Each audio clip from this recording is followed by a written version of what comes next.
Arkadaşlarımız, değerli öğrenciler, değerli akademisyenler, kongremizin ikinci gününe devam eden ikinci gününde öğlen çalıştayımıza devam ettik. Şimdi de değerli konuğumuz Profesör Ingrid Różyło-Kalinowska'nın konferansıyla devam ediyoruz. Kendisinden kısaca bahsetmek istiyorum. Ingrid Różyło-Kalinowska aslında bir tıp doktoru. Polonya'da tıp ve diş hekimliği birlikte iç içe olduğundan dolayı ilk tıp doktoru, MD olarak, medical doctor olarak mezun olanlar. Daha sonra ise kendisi genel radyoloji, diagnostik görüntüleme uzmanlığını yapıyor. Mezun olduğu üniversite Lublin Medikal Üniversitesi. Ve Lublin Medikal Üniversitesi'nin mezuniyetinden sonra doktorasını da aynı üniversitede 1999 yılında tamamlıyor. Bununla birlikte 2004 ve 2007 yılları arasında Varşova Medikal Üniversitesi'nde yardımcı doçent olarak görevine başlıyor ve bu sırada ise Dentomaxillofacial Radiology uzmanlığına, genel tıp uzmanlığının yanında başlıyor. 2010 yılında Profesör Kalinowska full profesör olarak atanıyor ve şu anki pozisyonunda ise 2012 yılında Lublin Medikal Üniversitesi'nde çalışmaya başlıyor. Kendisi bir önceki dönem Avrupa Dentomaxillofacial Radiology Başkanı ve de Dünya Dentomaxillofacial Radyoloji bölgesel direktörlerinden bir tanesi, Avrupa bölgesel direktörlerinden ve hala Polonya Diş Hekimliği Birliği'nin ikinci başkanı olarak görevini sürdürüyor. Bu arada da tabii bu sene itibariyle de Lublin Medikal Üniversitesi ve Diş Hekimliği Fakültesi'nde dekanlık pozisyonuna başladı. Profesör Kalinowska'nın birlikte benim de dahil olduğum editör olarak birçok kitabı ve de 200'ü aşkın makalesi mevcut. Bugün ilk başta kendisine teşekkür ediyoruz. Bize bu kongrede bizimle birlikte olduğu için. Ve kongremizde özellikle pandemi döneminde diş hekimliği, Avrupa'da diş hekimliği eğitiminin ne durumda olduğunu ve COVID-19'un diş hekimliği eğitimine etkisi başlıklı sunumunu yapacak bizim için. İngilizce olarak sunum başlığı da Impact of COVID-19 on Undergraduate Dental Education şeklinde. Konferansından sonra gene chat kısmına öğrencilerimiz, katılımcılar, değerli hocalarımız yazarsa Türkçe, İngilizce, kendisi Türkçe de anlıyor ama ben İngilizce çevirisiyle birlikte sorularınızı cevaplandırmaya çalışacağım. Dear Professor Kalinowska, I made a short introduction for you, as you may understand in Turkish. You can proceed with your lecture. At the end of the session, as I mentioned, I'm going to translate the questions from Turkish to English, English to Turkish. Okay. Sure. Thank you so much. Sayın Dekan, Sayın Kongre Başkanı, değerli meslektaşlar, değerli katılımcılar. Davetiyeleriniz için çok teşekkür ederim. Şimdi birlikte Ankara'da olmayı çok isterdim. Ve yüz yüze bu konferansı yapmayı tercih ederdim. Fakat bu defa şöyle olsun. Ayrıca umarım gelecek seferde bu konuyu Türkçe anlatırım. Ama şimdi izninizle İngilizce devam ederim. Ve şimdi sunumumu paylaşıyorum. Okay, so I will switch to English. This time, sorry for that, but my threshold is high and I'm doing my best so that in future you can hear me teaching in English as well. So I hope you can see my full screen in Zoom. If anything happens, please, Professor Kaan, Orhan, tell me if something is wrong with the presentation. And as mentioned, the topic of my presentation is dedicated to undergraduate dental education in the COVID-19 pandemic. And in fact, 2 days ago, I was testing this presentation on my daughter, because I'm always testing presentations on my family because before I show them to the audience. And she said, "Mommy, this is fine, but why are you talking about education? You're a radiologist," because she's accustomed to presentations with lots of images of teeth, that she hates. So this time it's on education. And the thing is that I'm now presenting because I'm the Vice Dean of the Faculty of Medical Dentistry in the Medical University of Lublin in Poland. So as you can see here with the logos, I hope you can see it. So as Kaan Hoxha mentioned, I'm affiliated with the Medical University of Lublin, but I'm also associated with international and European associations in Dentomaxillofacial radiology. And I'm also vice president of the Polish Dental Society. And I'm in the board of the Polish Medical Radiological Society, because Dentomaxillofacial radiology is in between these two disciplines. So let's move on to the COVID-19 thing. And of course, as you're aware, it's probably the word of the year 2020. So I was sure, but just for the presentation, I wanted to check if I'm right or wrong. And I checked the annual report of the Oxford Languages for 2020. And it seems that by March 2020, coronavirus was one of the most frequently used nouns in the English language, and I'm sure it's in the other languages as well. This is a very interesting diagram showing distribution of the words COVID-19, COVID, and coronavirus. So by December 2019, we didn't really hear about it. We started hearing something in January, mostly with some jokes about the Chinese scared of some kind of virus from bats. And then suddenly from March, it's influenced our lifestyles in every single sphere of human activities, including dental education. At the same time, the word remotely also started to be used much more frequently than before. Of course, it was used before in the English language, but then it started to be associated with events like ours. So as I mentioned, I would really love to be with you in Turkey, in Ankara, but I'm in Lublin in Poland, and I'm working remote, and you are learning remote. And these are the meanings for the words remote. In 2020, also working, workforce, work, monitoring, while before 2020, we were talking about a remote village, a remote island, probably where we wanted to go on holidays, etc., etc. And since we are using Zoom right now, I also checked the associations of the word Zoom. So in 2019, Zoom was associated with everything dedicated to magnification, like optical zoom in a camera, etc., lens click. And now it's meetings via Zoom, conferencing like we're doing now, Skype, as a different type, let's say, of Zoom, and only one association still left as optical.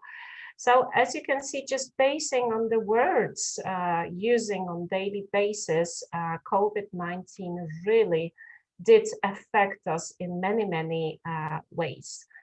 And so one of these very important influences on our lifestyle is, of course, the impact of the COVID-19 pandemic in general, not only on dental education, whether pre-graduate or postgraduate. It's just on the education all over the world. So it seems that it created the largest disruption of education systems in history of humans. Of course, before our times, education has never been delivered so extensively all over the world, all sorts of education. And the availability of dental studies was also low. So that's why COVID has such an impact on education. But it seems that nearly 1.6 billion learners in almost 200 countries on all continents are affected by COVID in the education. For the lockdown, the closures of schools and other learning spaces have impacted 94% of the world's student population, and in low and lower middle income countries, up to 99% of students at different levels of education suffered from restrictions due to COVID.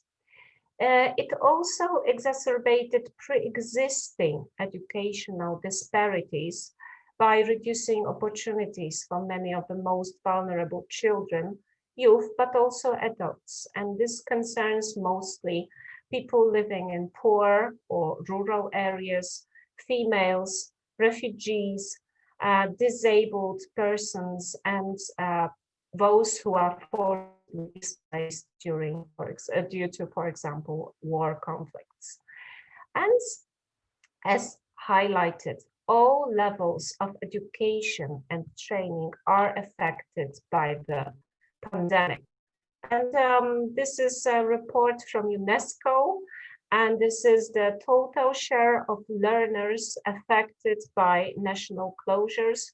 So as you can see, in mid-March, it affected up to 95% of schools, and only some of them reopened, and mostly in countries that are upper middle and high income countries. And just to finish with this introduction about COVID, more or less, I also found this piece of information in the UNESCO reports that seemed very important to me. So this is a human development index. So as you can see, there's some kind of index to measure how the humanity develops overall.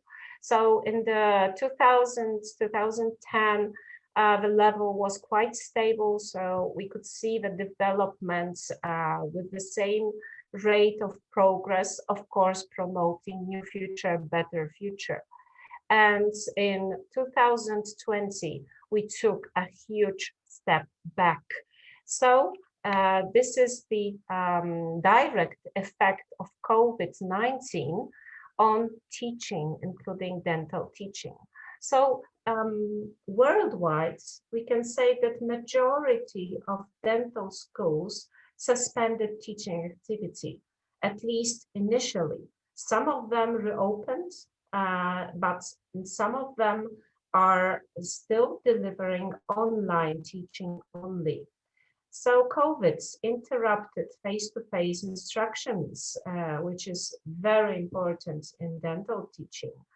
It's important in preclinical and clinical activities equally. It's interrupted patients' assistance as not only private dentists decided to close their offices at the beginning, but also dental schools stopped serving patients. In fact, in my city, our dental school remains as one of very few dental offices open all the time during the lockdown since mid-March until mid-May. And only just about 2 or 3 dental offices were open when usually there are hundreds of them in my city and in the surroundings. COVID-19 affected development of human and animal studies. It caused, of course, canceling scientific congresses and conferences. And I can say something about this because as president of European Academy of Dentomaxillofacial Radiology last year, I had to announce to our members the decision that our Congress in June had to be cancelled. The COVID also abruptly changed academic calendars. It forced inducing some extra semesters, for example. It forced teaching during summer in order to make up for the lost months in spring. It postponed graduation ceremonies and new students' entry. In our case, we just changed the graduation ceremonies into online ones. And of course, they are not the same as the grand ceremonies we used to have before.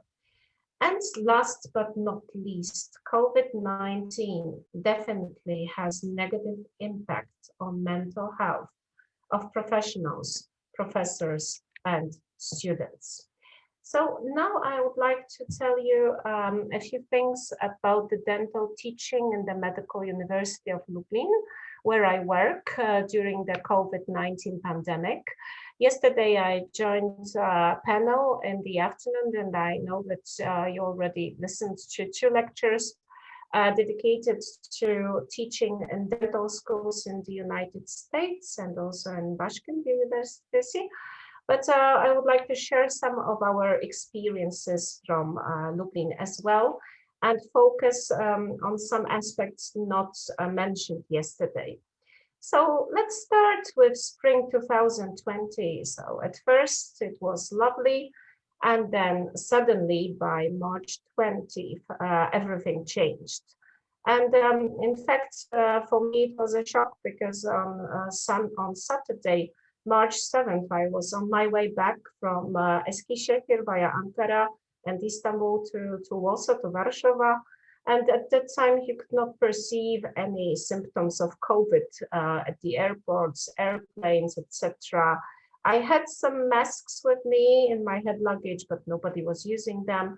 So it came as a shock to me that our government announced lockdown on Thursday, March 12th, and since Saturday, March 15th, our borders were closed and also all flights cancelled. So like 1 week before, I was in Turkey, and next week I was locked down.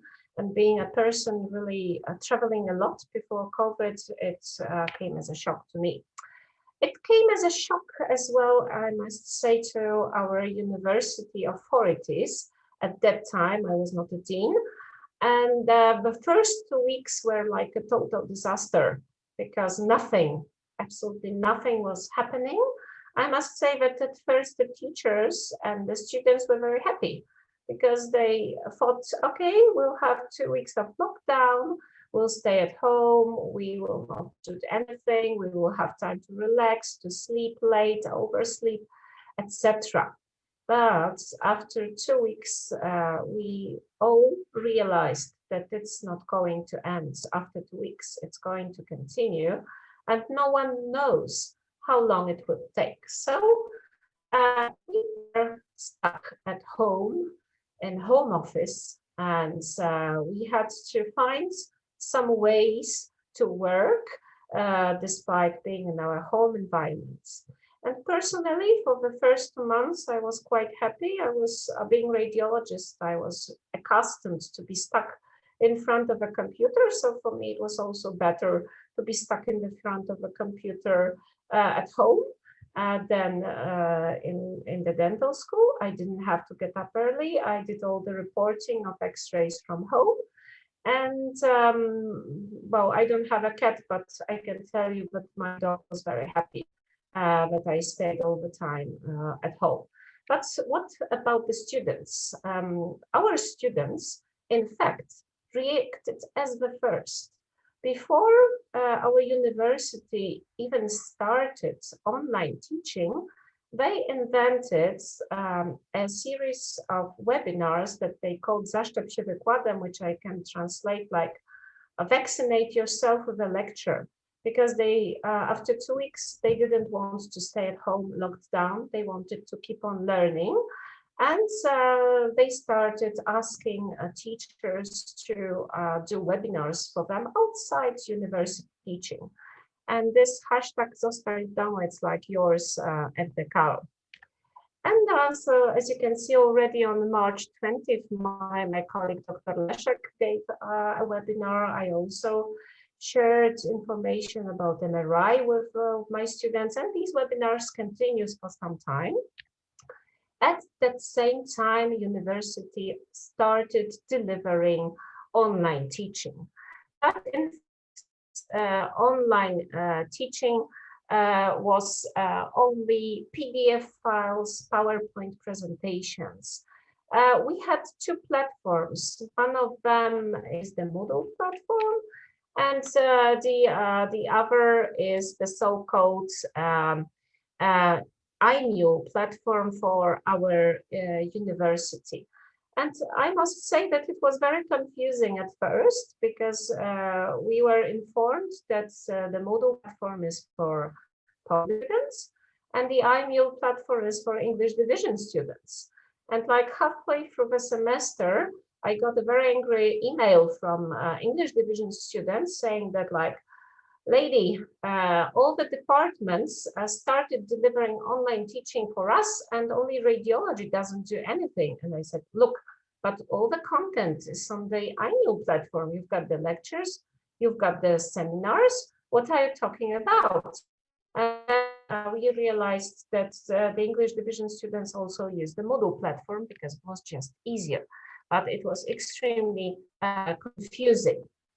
And hardly any live online teaching happened in the previous semester. The university bought some Zoom licenses, but it was very difficult to book a slot. So I ended up in June delivering some classes on Saturday morning with some students sitting outside in their gardens in the sun. Some of them asking me if I could do the classes in the morning because they are to get married in the afternoon, etc., etc. So it was really very chaotic. There were no clinical classes, although the dental school was open for patients. The exams were all online on the Moodle platform, let's say supervised on Zoom. But the students got unusually high grades in the final tests. I'm not going to discuss the reasons right now. And after one semester of this fake online teaching, no regular activities, everybody was really tired, both the students and the teachers. And the students understood the need of clinical studies. So summer came. And summer was really important for our dental school. We moved from the old building to a new building, and all these boxes are in my X-ray lab. And then, as you can see, these are some facilities from dental clinics. But in August, we moved to the new building. So that's me, as you can recognize. This is my dean, Professor Hałas. This is former dean, Professor Kurzepa, and Professor Pels is the manager of our dental school building. So we were very happy to be in the dental school building, and we thought that everything was fine.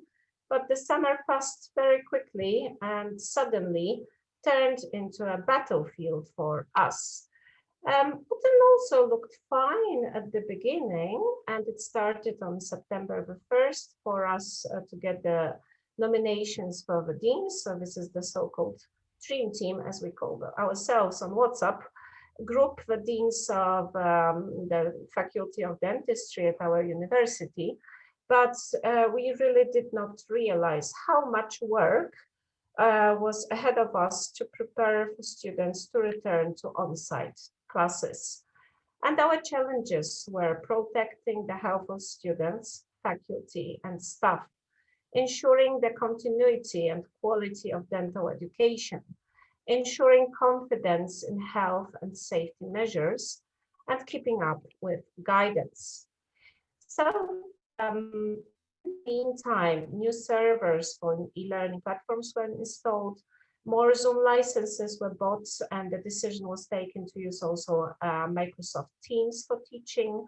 More Wi-Fi hotspots were installed in the facilities of the university.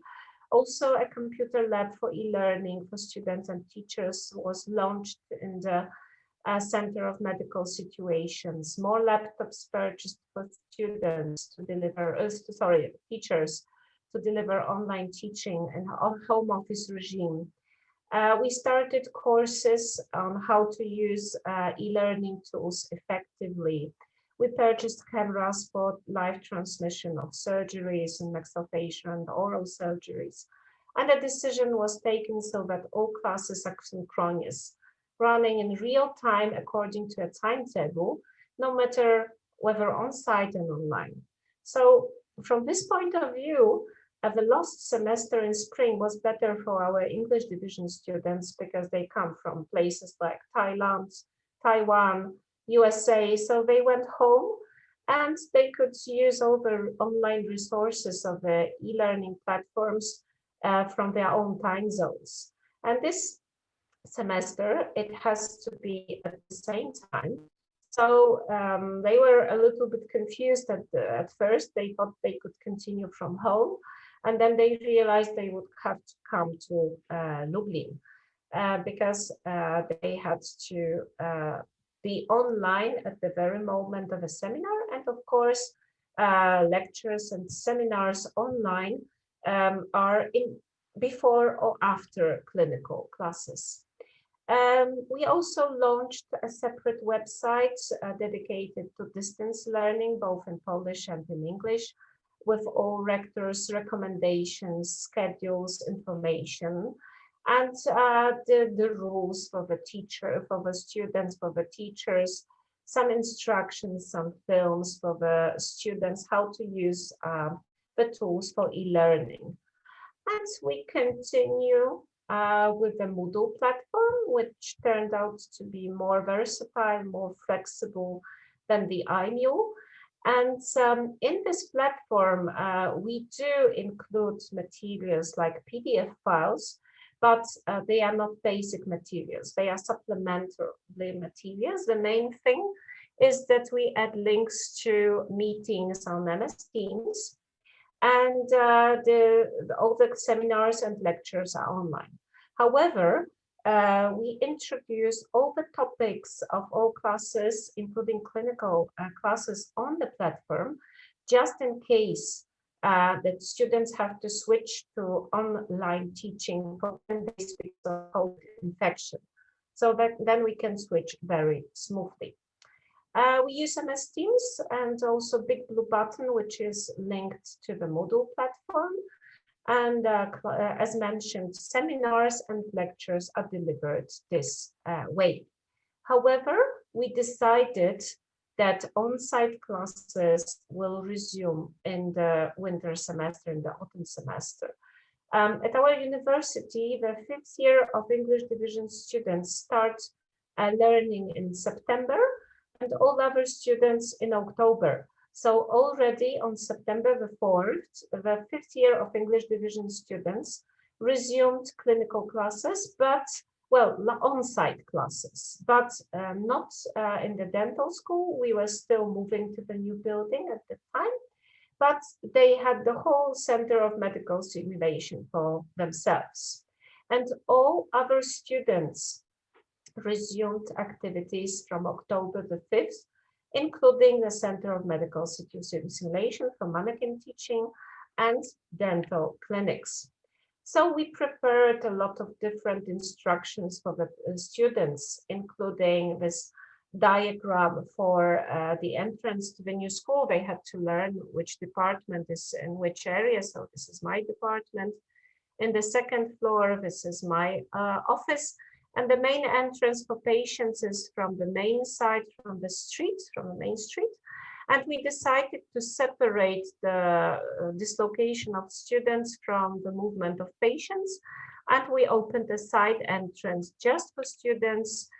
We gave them maps to demonstrate on how to use the students area. This is the students area only, and dedicated cloakroom just for the students. Of course, let's say normal nowadays, regular safety measures were introduced, including disinfection, social distancing, and wearing masks.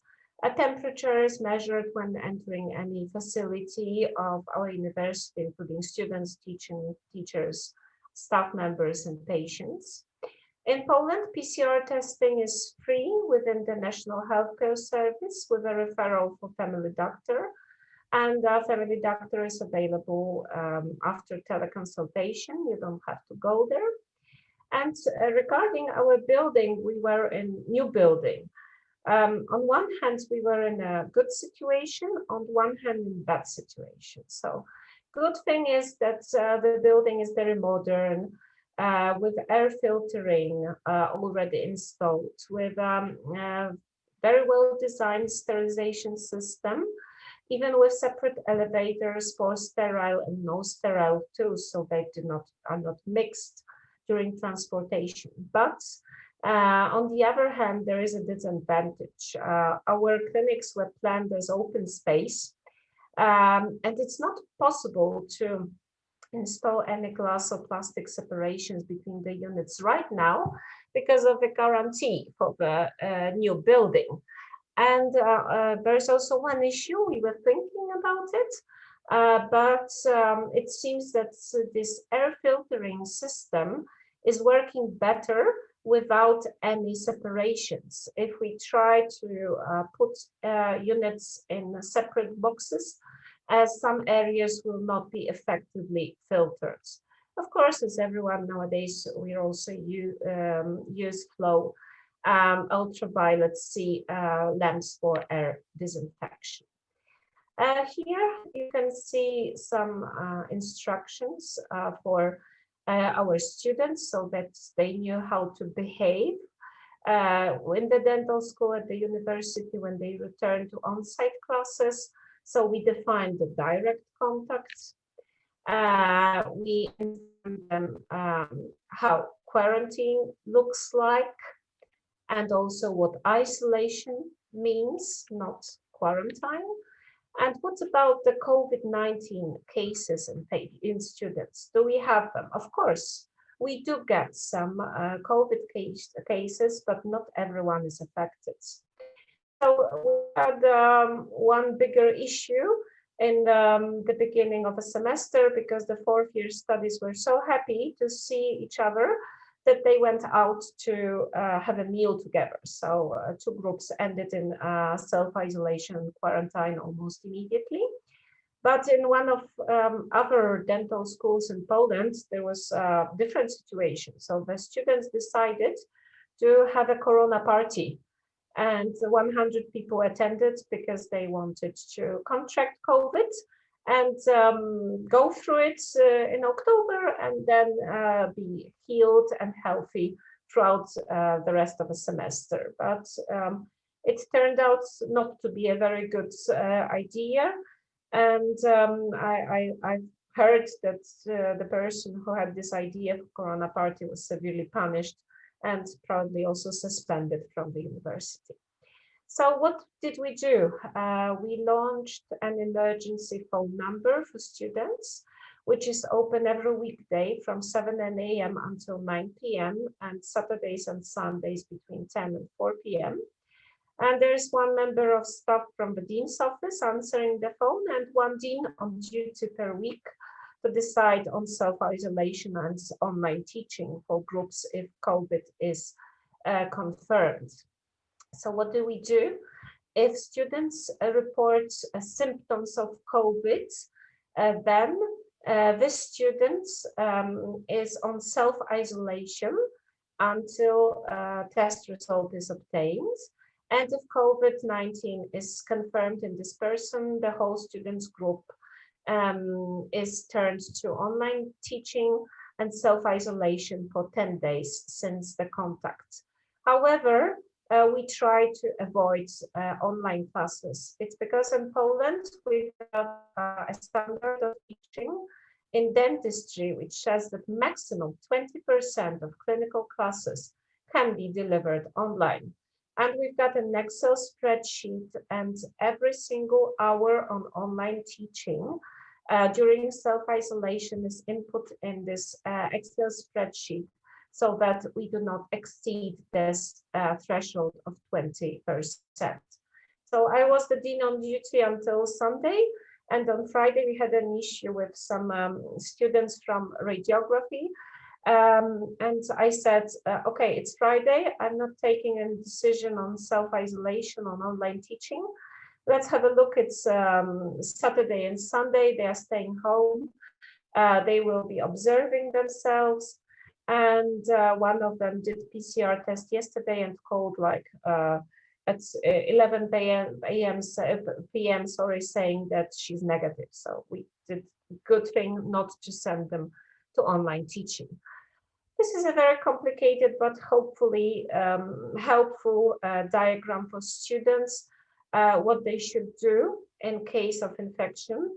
And we keep on underlining that they should contact the dean's office and not teachers, not heads of departments on their own, because it was very confusing when students started calling teacher and saying, hey, we've got COVID suspicion of COVID in our group, let's go online. So this is not possible. Every change from on-site teaching to online must be accepted by dean on duty. And before the first class in this semester, everybody filled in a health status questionnaire with COVID-19 symptoms, etc., contacts, etc. And it's mandatory that the students report any change in health status, especially when signs and symptoms of suspected COVID-19 are perceived. We proceed with daily and weekly reporting on the status of COVID-19 positive students. And there's also weekly reporting of staff members who are under quarantine, including symptomatic ones as well as ones in self-isolation. And for my department, so far, we had one case of COVID in my staff. It was a radiographer, and she contracted COVID during funeral of her uncle who died from COVID, unfortunately. And so far, so good. So I would like to underline that we continue online teaching, both in our quite new, opened 2 years ago, Center of Medical Simulation, but we also teach at the dental school. So these are some pictures taken for you like 3 weeks ago. This is in periodontology, and this is in my department for reporting of x-rays. And these are pictures from my students taken at conservative dentistry yesterday just for me because I asked them to. And you have to trust me that they also treat patients. We just didn't want to put any photos with patients in the presentation because of GDPR issues. So that's why they procured some photos with a phantom head, but this is how they look like when treating patients as well. And so far, we didn't have any COVID confirmed, at least symptomatic patients among patients in our dental school. So for 1 month, we had to switch to online classes, but it was the decision of our government. It was a kind of national lockdown to stop the spread of pandemic, because we really had up to 25,000 cases a day, symptomatic, let's say. So I assume we had like 100,000 cases a day because there's not enough PCR tests in Poland done when I heard Günlük coronavirus tablosu in Turkey. And we were not very happy about this online teaching. Of course, it was in real time. These are pictures from ergonomy, which I visited for second year students. But not everyone went online. So students from last years of dentistry, dental hygiene, dental technicians, as well as fourth-year dental students in oral surgery, they continued on-site all the time. And since the end of November, every week, one moderate of students resumed on-site classes. So now all our students continue on-site classes, clinical practices, labs, simulation, unless, of course, COVID-19 is confirmed. As I have already mentioned, we have to bear in mind that only 20% of clinical classes can be done online, so we have to keep up with on-site teaching. And if you would ask me about the attitude of students on our decision to resume classes, I can tell you that the fifth year is very happy to be on site. Fourth year, 80% wanted very much to return to on-site classes. 20% were convinced very easily because they understood that they need clinical practice in dentistry. And the ones who were the most afraid, they were first-year students.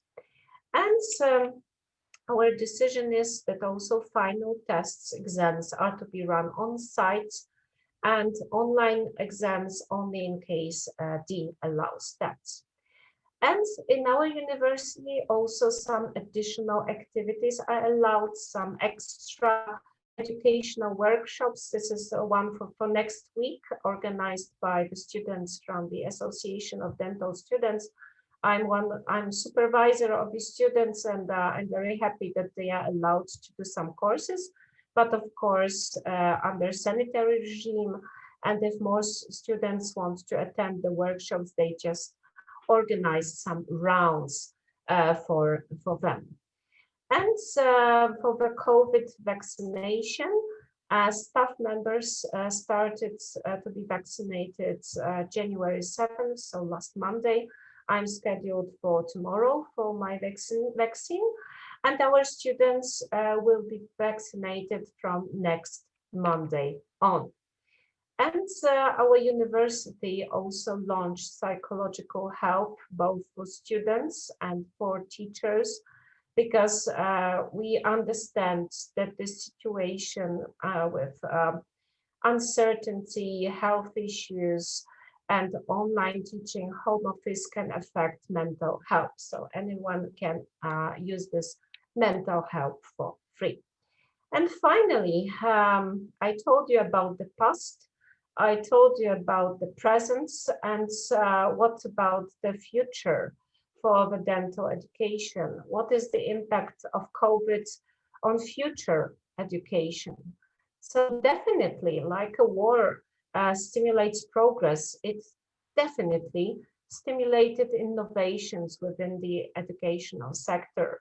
It's launched innovative approaches in support of education and training continuity.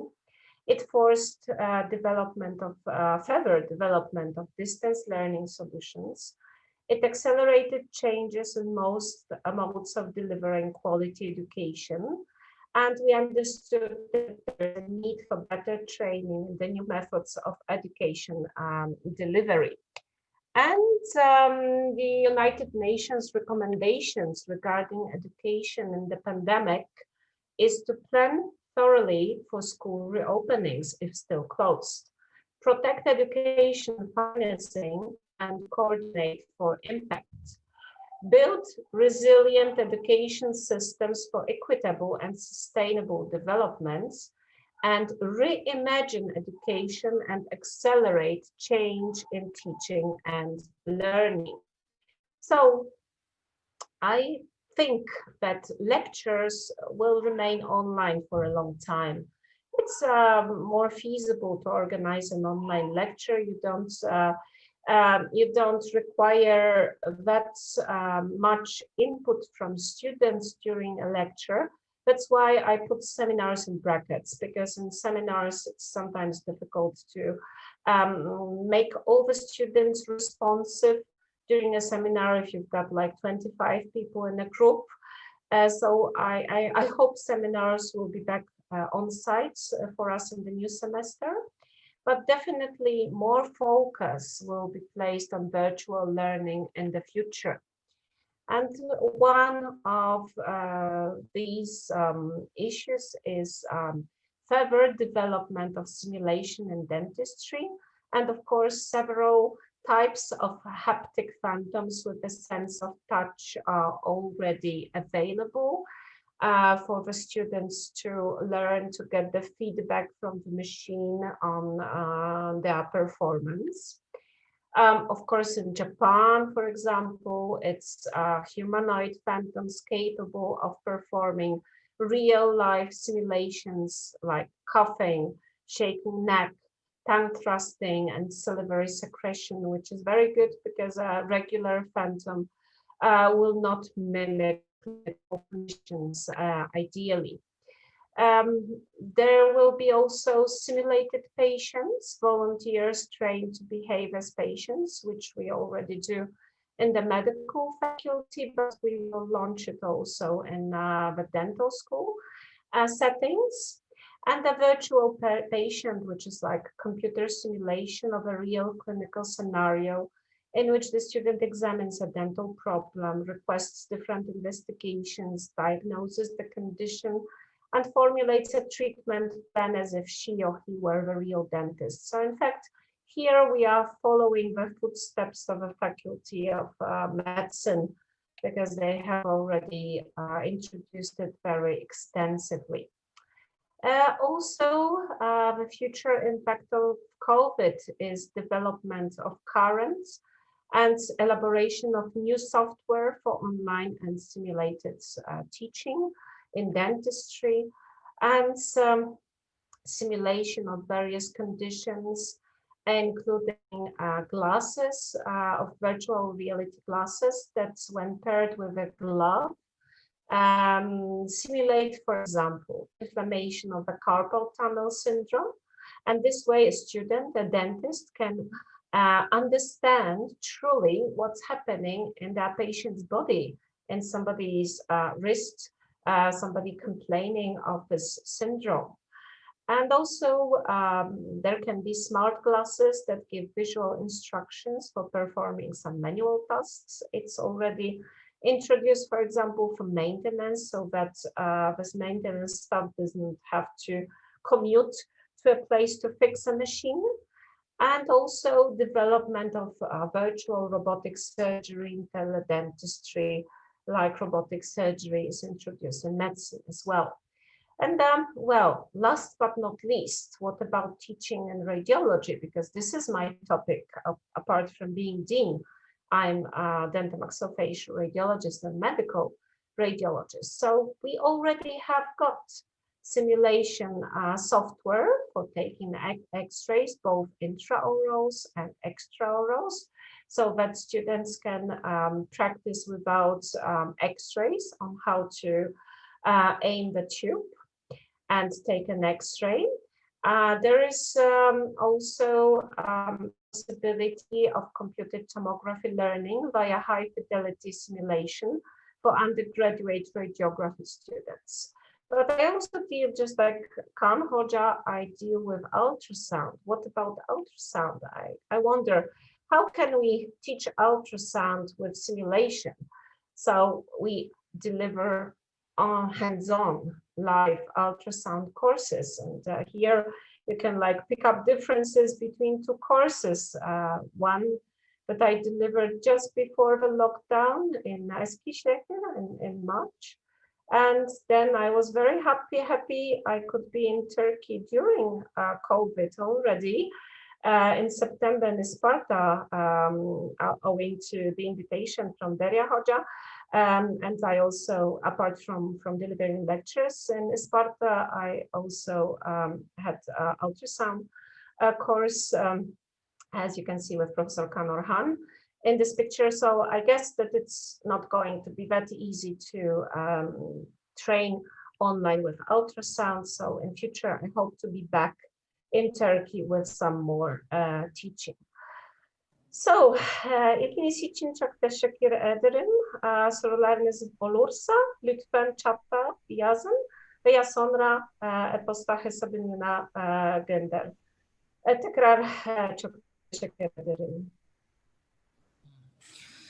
Sevgili Ingrid Hocam, sevgili Profesör Kalinowska, çok teşekkür ederim bu mükemmel sunumunuzdan dolayı. Teşekkürler. Chat kısmından gelen değerli hocalarım, değerli katılımcılar, sevgili öğrenciler, chat kısmına yazabilirsiniz. Oradan sorularınızı Sayın Hocamıza yönelteceğim. Bir tane sorumuz şöyle. There's one question. The question is about the students. It says actually from Dr. Canan Duman from Istanbul Atlas University. She's asking about first. Thank you for a great presentation. At what intervals are the students tested for COVID in Poland or in your facility, in your faculty? Only in case of symptoms. Yes. If they report signs and symptoms of COVID, then they call family doctor, and the doctor procures an online referral for the PCR tests. It's based on we call it PESEL number. This is a kind of personal identification number based on derived from the date of birth, and then they just go to one of the, for example, fruit drive places, and they are tested, and this is absolutely for free. They can be tested whenever they want, but if they pay. And this is because there is a recommendation from our Ministry of Education and Higher Education that there are no recommendations for testing of students. It includes all sorts of students in Poland, so we do not proceed. We did the tests only for the 5th year English division students. They came back from Taiwan, and we asked them to come back 2 weeks before the onset of classes, and we asked them to stay not under quarantine because it was not mandatory at the time. We asked them to be self-isolated, and we did the PCR testing with them, but then just for them, for this group of 30 people, and it was not compulsory. It was only voluntary, so I think about 80% of them did the test. But then in September, the recommendations from the ministry appeared, and we do not test them on regular intervals. Mm-hmm. So there is no strict regulation for Lublin, for the faculty? No. And it's not done in Poland in general because there are no recommendations from the ministry, so we obey the recommendations. I'm gonna translate it a little bit for the audiences. Sayın hocamız ne kadar sıklıkla öğrencilerin test edildiğini sordu Canan hocam İstanbul'dan. Anladığımız kadarıyla Polonya'da böyle bir sabit öğrenciler için böyle bir sabit sıklıkta veya öyle bir regülasyon olmadığı öğrenciler için sadece Polonya'nın İngilizce, Polonya'da Lublin yani kendi üniversitesinde İngilizce eğitimi de olduğu için genellikle Tayvanlı öğrenciler geliyor o kısma. Onlar gelmeden önce belirli bir test protokolleri var ülkeye girmeden önce, ama daha sonrası için öğrenciler için herhangi bir test protokolleri olmadığını söyledi. Ayrıyeten de ben de bir parantez açmak istiyorum. Belki bizi dinleyen öğrenci arkadaşlarımız vardır. Şu anda biz kendileriyle yani Lublin Medikal Üniversitesi ile Erasmus protokolü üstünde çalışmaktayız. Çok yakın zamanda da bu Erasmus protokolünü imzalayarak öğrenci arkadaşlarımız için de bir Erasmus exchange yani değişim yapacağız ilerleyen güz döneminde. Another question actually is not a question, it's a commentary from Professor Şengül. She was one of our panelists yesterday. Yes, I was at her lecture yesterday. Yeah, and she was mentioning about robotic dental implant surgery is already used in dentistry in many dental schools in the US, which can be extended in the new. Yeah, I agree. I definitely agree. Thank you for this comment. And Professor Daria, actually, she was mentioning that. Thank you so much, Professor, for your great and enlightening presentation. And I would like also to thank Islam Hoca. She also wrote one of the comments. So thank you, Islam Hoca ve Derya Hoca. Çok teşekkür ederim. There's another question. Sibel Yıldırım is asking, what do you think the importance of sealing or closing of the dental unit with glasses or plastics? Do you think this is necessary for precaution? I'm gonna translate it into Turkish. Sibel hocamız şöyle bir soru soruyor. Dental ünitlerin çevresini cam ve plastik materyalle kapatmanın önemi nedir sizce diye soruyor. Gerçekten bu gerekli midir diye. So, as I mentioned, in our dental school, we did not decide to close the dental units, to separate them with glass and plastic. One issue was mentioned in my lecture, so it was the filtering of air. We analyzed the slots for the filters, and we decided that it would make things worse because now there's several times exchange of the air in the whole space during 1 hour, and if we separate it, this circulation will be blocked. And the other issue that we talked about is that our facilities, the height of the rooms is quite big in the new building. So if we put some glass walls or some plastic walls, it will be very difficult to clean them. And in fact, if you treat like in conservative with this aerosol, with saliva, with a potential spread of virus in the air with the droplets, it will be very difficult to clean these separations when they are on top. So you would have to clean them on a regular basis. And how do you do with leathers? And as you know, the COVID can survive on plastic surfaces for quite a long time. So we personally, in our dental school, we voted against separations. But I know that, for example, in private offices, many dentists decided to do some reconstruction works before they reopened their dental facilities. But I can say in general, I'm not a dentist, okay? I'm a medical doctor, but I work with dentists. And I saw the transition of their attitudes from the beginning of the pandemic until now. So in the beginning, there were some people who covered whole dental clinics with plastic. They all used special clothes like for COVID patients, for non-COVID patients. They introduced some kind of tents in front of the clinic so that the patients enter the clinic like to a spaceship. And it was really crazy because it was for every patient, not just for COVID patient. And it was during the times when we had like 20, 60 cases confirmed a day and 25,000 cases. And then with time, many of the dentists quit these strict measures. And now, of course, they use the face shield, they use N95 mask and the surgical mask on top. They even don't use disposable protective clothes. They use normal working scrubs.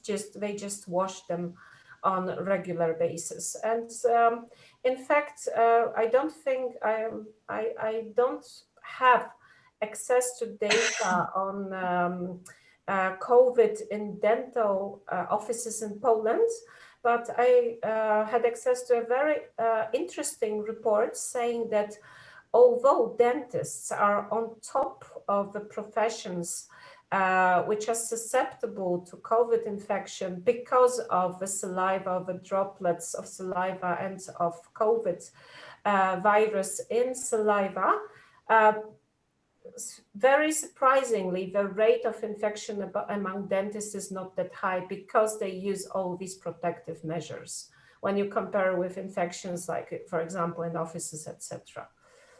So I will try to retrieve this paper and I will send it to Kaan Hoca so that you can share it if anyone is interested. Now I'm thinking, how am I going to translate all this information? Okay, sorry. Yani bütün aklımda kaldığı şekilde Türkçe'ye çevirmeye çalışacağım. İlk başta kendilerinin aslında yeni bir binası var. Çok yenilerde, daha yeni de taşındılar. Daha bir sene bile olmadı binalarına taşındıkları. Bu yeni binada biz bunun separasyonu yapmamayı uygun gördüğünü söyledi. Bunun sebeplerinden bir tanesi de binalarının yüksekliği, hani tabii Avrupa'da tavan yüksekliği de çok fazla olduğu için bu separasyonu yapsaydık eğer, yukarıda kalacak şeylerde temizlik problemi olacağını düşündüğümüzden dolayı böyle bir separasyona girmek istemedik dedi kendisi. İkinci olarak da zaten ünit aralıkları da yani yeni binaların resmini görmüştüm. Ünit aralıkları da aynı Füsun hocamızın anlattığı gibi dün biraz geniş olduğundan dolayı hani bu separasyona ihtiyaç duymadıklarını da düşünüyorum açıkçası. Bunun haricinde özellikle daha önce tabii pandeminin ilk başladığı sırada diş hekimleri bunun için kendi özellikle özel kliniklerinde bütün her tarafı plastikle katlayıp hatta hastalarına dahi özel böyle tulumlar vesaireler girdirecek veya işte koruyucu önlemler alacak şekilde uygulamaların yapıldığını söyledi. Ancak tabii bunlar pandeminin ilerlemesiyle ve tabii ki Covid ile ilgili bilgilerimizin de hani değişmesiyle beraber bunlar da tabii ki değişikliğe uğradığını düşünüyorum. Aklımda kalanlar bunlar açıkçası. Bu birazcık şey gibi oldu. Bu birazcık şey gibi oldu. Affına sığınıyorum katılımcılarımızın. Hani antrenör ve futbolcu, yabancı futbolcu vardır. Yabancı futbolcu konuşur. Tercüman sadece önümüzdeki maçlara bakacağız der gibi bir şey oldu ama affınıza sığınıyorum. Aklımda kalanları bu şekilde anlatıyorum. Elif Ünsal hocamız şöyle bir mesaj gönderiyor. Thank you very much for the follow-up COVID suspected students by the dental faculty, which is very impressive and a good example for all of us. Yani kendilerinin COVID öğrencilerini takip etmesini hani iyi bir örnek olacağını söylüyorlar. Gene Profesör Şengül hocamız da separasyonlarla ilgili olarak Amerika'da biz de bu separasyonları kullanmadığından bahsediyor. Özellikle diyor aerosölü ortadan kaldırmak için ekstraoral suctionlar ve filtreleme sistemlerinin olması gerekliliği separatörlerden daha önemli olduğunu belirtmiş ki ben de açıkçası katılıyorum bu kısma. Bunun haricinde aslında başka da sorumuz kalmıyor. Bir sonraki konuşmalara da geç kalmamak adına ben burada konuşmamızı kapatmak istiyorum. Sevgili arkadaşım Ingrid'e böyle Profesör Kalinowska deyince birazcık böyle bir garip oluyor böyle. Böyle çünkü benim çok eski arkadaşım, çok yakın ve eski arkadaşım. Yani ne zaman tanıştığımızı bile unuttum. Yani hatırlıyorum ama süresini unuttum. Gene bir espri yapayım burada, hani Cem Yılmaz diyor 10 seneyi geçtikten sonra sorduğunuz zaman kaç senelik evlisiniz diye işte kadın 8 der öbürü 11 der diye. Biz de öyleyiz yani, ben de yani seneye unuttum ama çok sevgili dostuma çok teşekkür ediyorum. Katıldığı için ve bize Polonya kısmında ile ilgili bilgileri verdiği için. Bir sonraki panelde ve bir sonraki hemen bunun arkasındaki panelde görüşmek dileğiyle. Çok teşekkür ediyorum katılımcılarımıza da. Estağfurullah. İyi akşamlar, iyi geceler. İyi akşamlar.